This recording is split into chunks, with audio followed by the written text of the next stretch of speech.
Okay, folks, let's do some if-elses, okay? There'll be a couple if-else things we do, but this one should be more basic, okay? I'm going to pull out this if real quick, and we're actually going to do some password programs. So this will be in Scratch, but think of it more as something you do with a computer using Python or some other language, that you want to check a person's username and password, okay? And we'll start off with just the password to log in, okay? So we'll say, heck, when this sprite is clicked, because we're going to have different sprites, I think. And when this sprite is clicked, we're going to ask them for the password, okay? Say, hey, what's, not your name. We could say, what's your username? But let's go, either one, let's go password. What's the password, okay? And here we're going to use a simple if. If they got it right, then say, hello, good job, correct, welcome.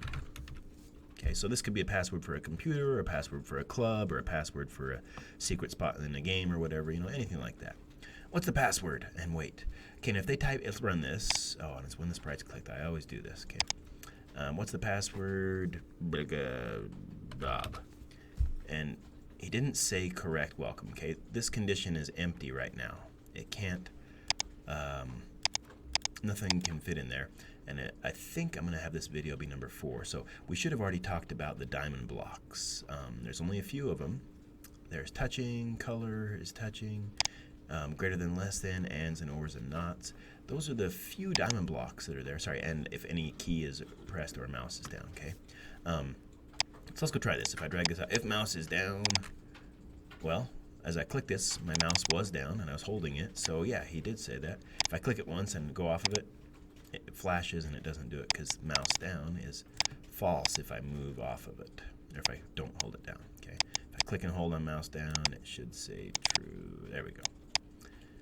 So again, trues and falses are the basis of ifs and elses, okay? It's called a conditional control structure. It just works if the conditions are true or false. All right, so if not if mouse is down. Well, this is the hard part. What do we do here? Touching, key, and maybe the key, maybe a certain key press is the password, right? If we're playing a game, but not for this. We're actually asking him the password. So remember that ask puts whatever they said in the variable answer. I'm going to check that, and that will show me what their answer was. And that's kind of the key. And now what do?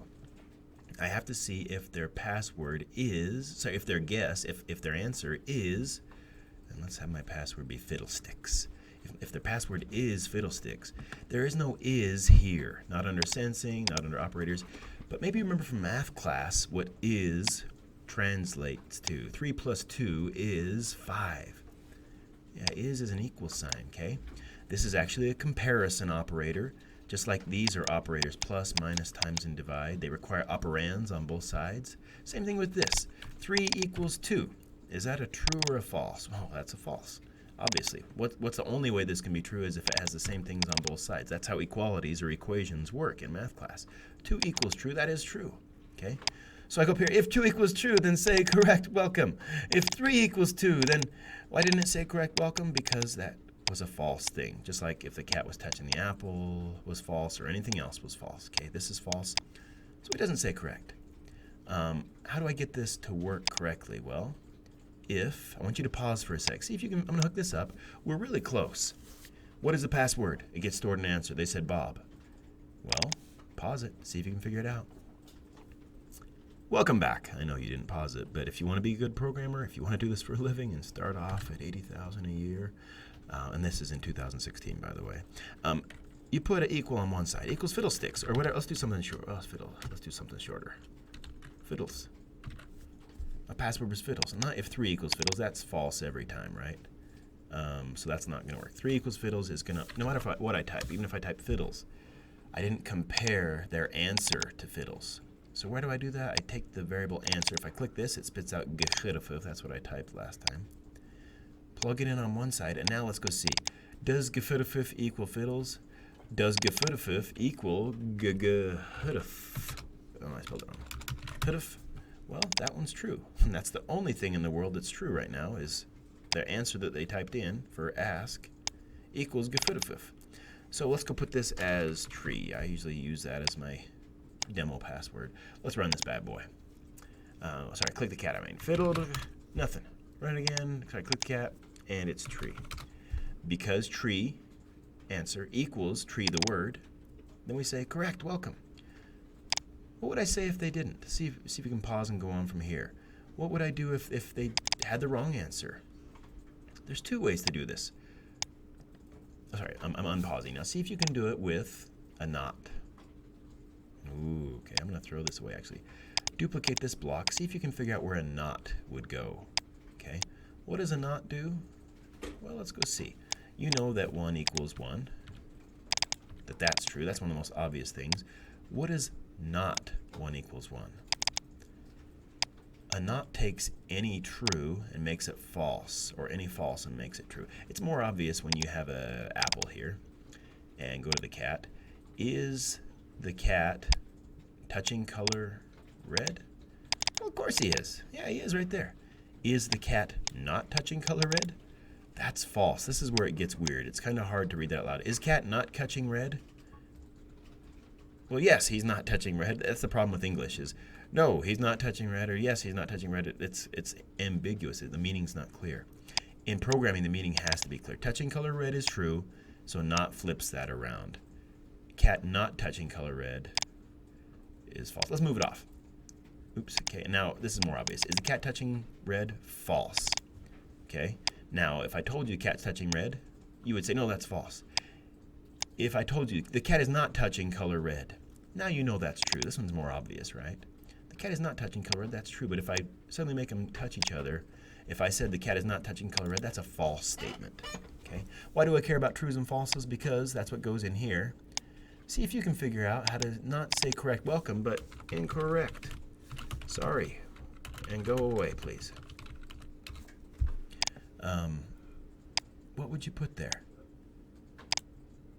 You'd say, well, if their answer is anything but tree. But that's not, we don't have an anything but. We just have a not. If answer does not equal tree, or not answer, maybe it's easier to put the not after the answer, but that's not how the programming language works.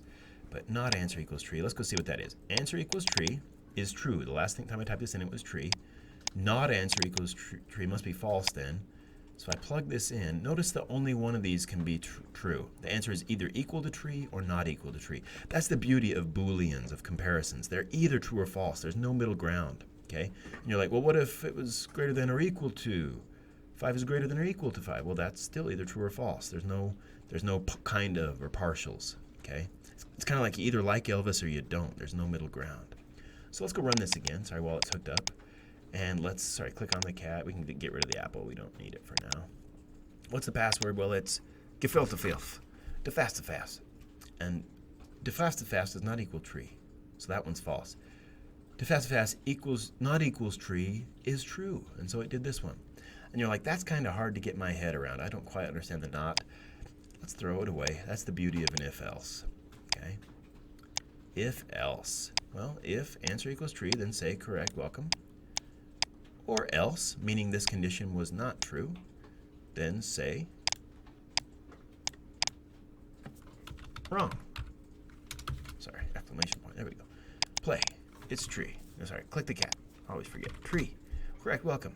Run it again. Click the cat. Gibberish. Wrong. Okay. That's if-else's in a password program. We're going to move on. We're going to do more with this, okay?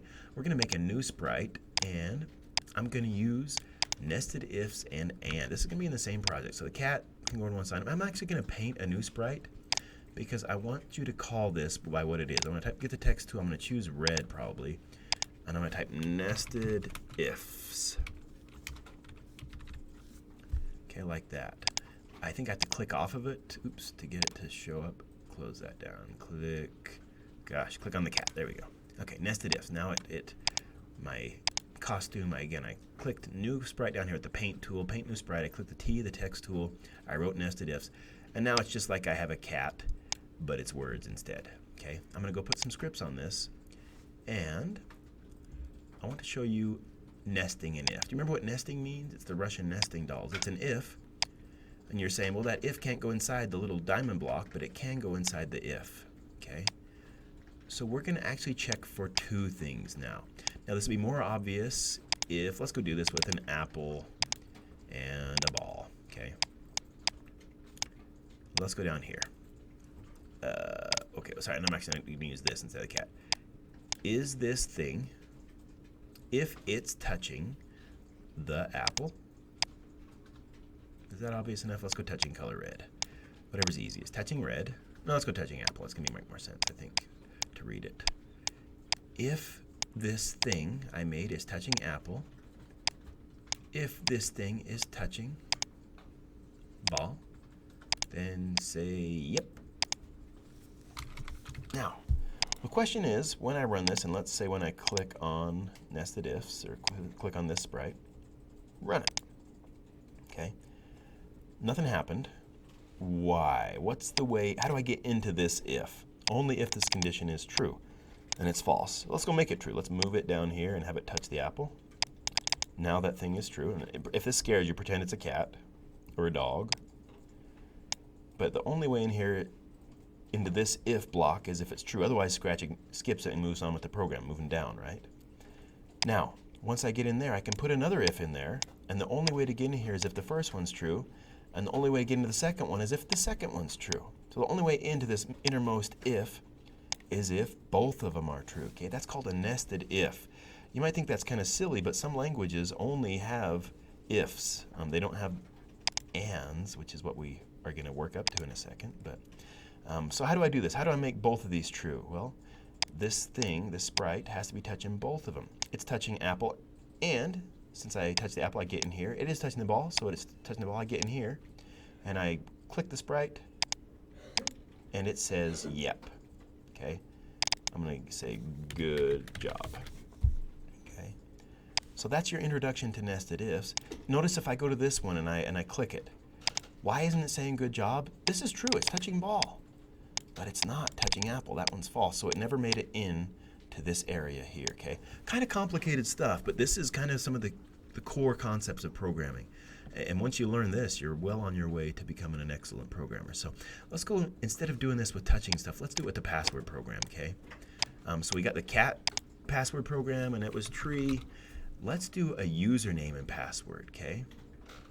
So I'm going to make, we're doing more stuff. I need to make variables. I'm going to make a variable called username and make a variable called password. And this would be a good pausing point. Once I've done this, the rest of it's up. Like, you could go from here and figure this out. How would I say, good job, welcome, login correct or successful? If their username and password are correct, remember, you're going to choose what the username and password are. But how would I do that using these two variables, plus a couple asks? Well, let's go try it, okay? Pause this, see if you can do it. Wrestle and get stronger. If not, let's keep going. Not what's your name. Let's go what's your username. Okay, and there's only one correct username. This is a single password program. It's not like a database with tons of users like the school district has for you to log in. What's your username? And notice if I was only asking for one thing, I could just make do with answer. But because I'm asking for more than one thing, that answer is going to get erased if I ask for the password next, right? If I say, what's your username? What's your password?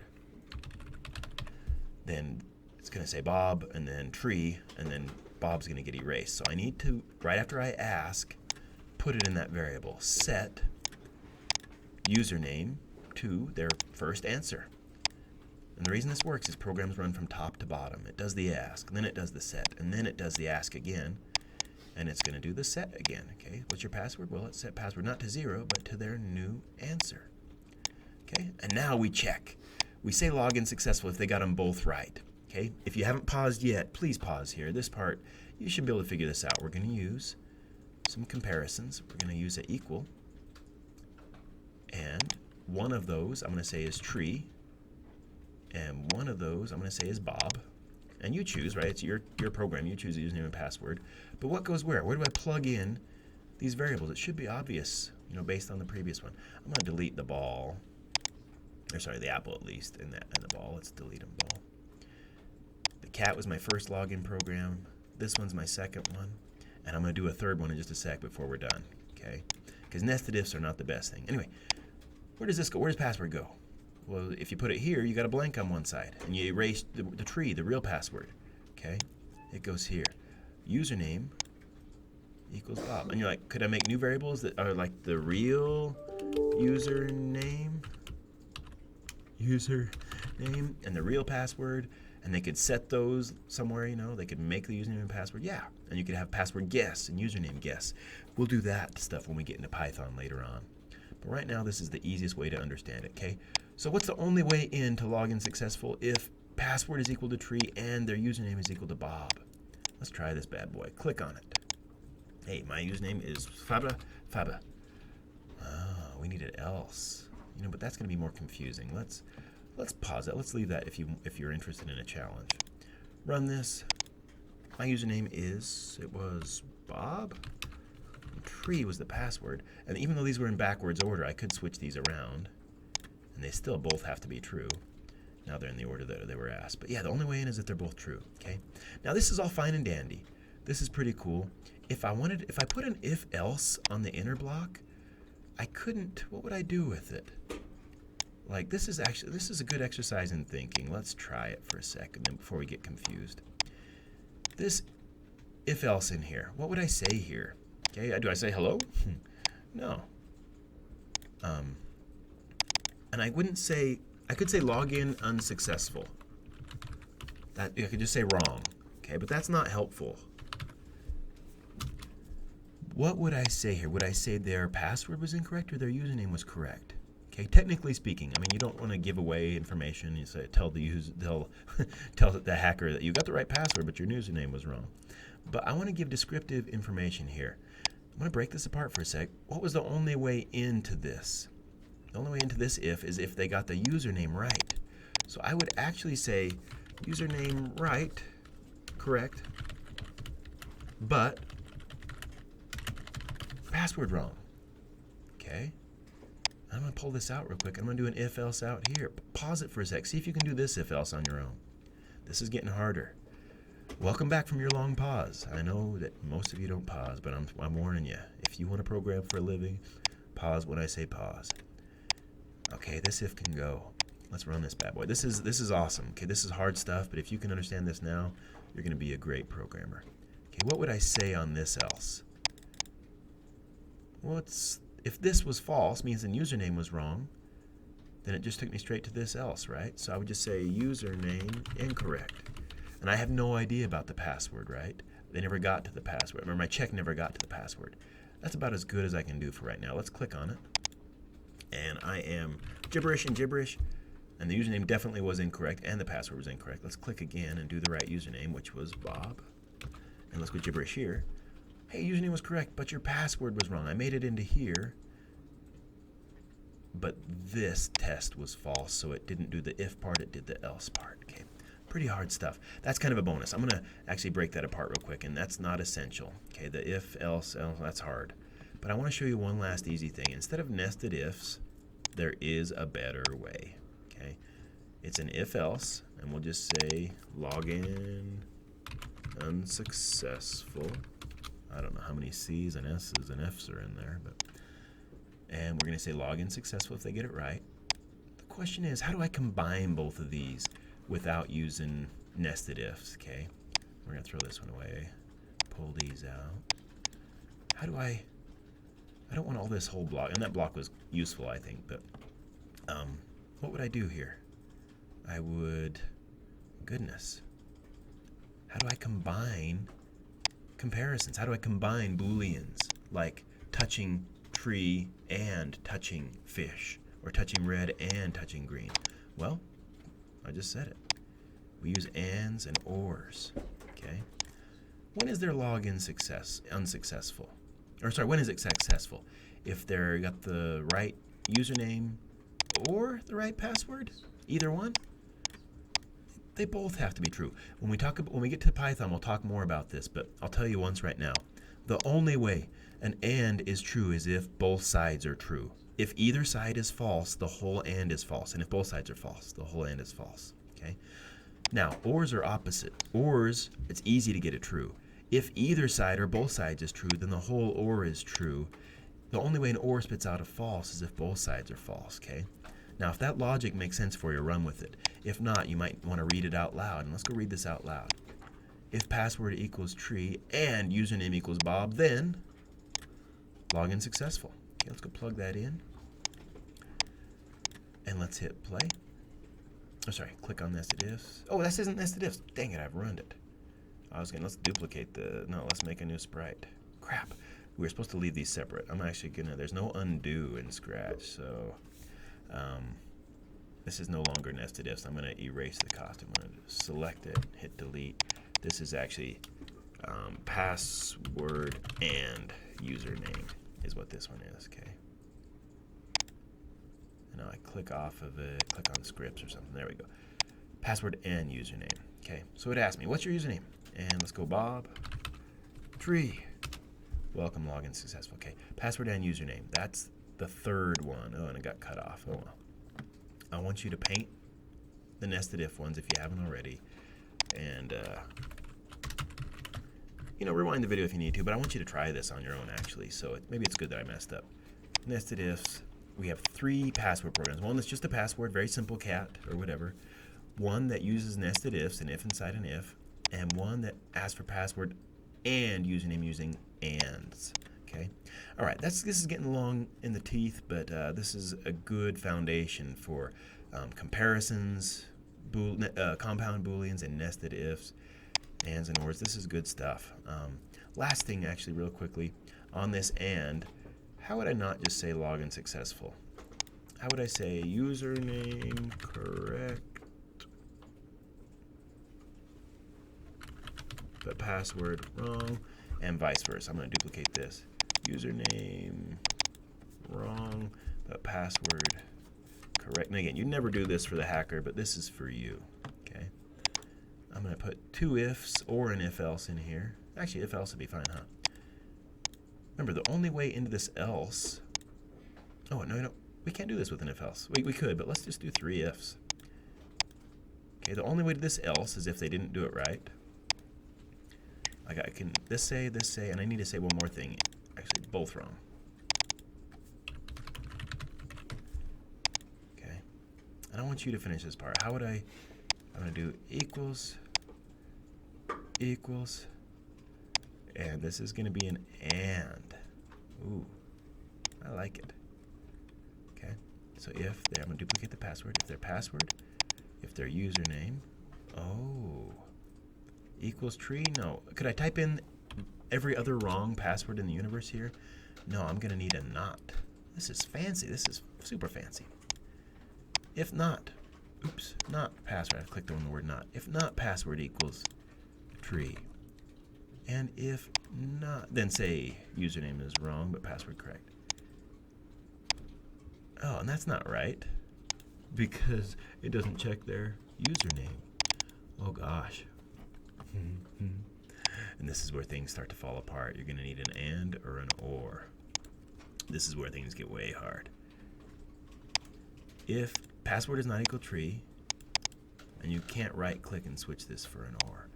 I'm going to stop now and leave this as a challenge. How about this? If you do this the right way, if you can get all these to come out using ands and ors and nots, I'll give you a piece of candy, okay? And no matter when you're watching this video, you're limited to 1 per lifetime on this particular video. But if you can come work all this out, the problem you're going to have is your ands and ors are going to be backwards, okay? You'll try to do it with an and it'll be wrong. You'll say, oh, nots screw things up. Okay, so we will get more into this in Python. It's going to be a lot easier to type out. We won't have to try to fit all these blocks inside each other, which is actually a pain in the butt, which is why real programmers don't use Scratch when they make a large program. But for beginners, this is a time saver. You'll never type something wrong or wrong in Scratch. So again, if you want candy, get this 3 ifs or any other way you can do it. Get it to work correctly and tell them exactly what they did right and wrong or both incorrect. And I'll give you a piece of candy, a sucker, chocolate or something like that, okay? Just raise your hand when you're done and I'll come bring it to you. But thanks for watching. Sorry, this one's a little long, but again, foundational to programming, essential stuff. If you understand this now, if you can do this now, you're a lot smarter than I was at your age, and you could probably be a programmer for a living. If you don't understand this now, wrestle with it till you get stronger, even if you don't understand it 100%, and you can still teach public school for a living. And, that's not so bad.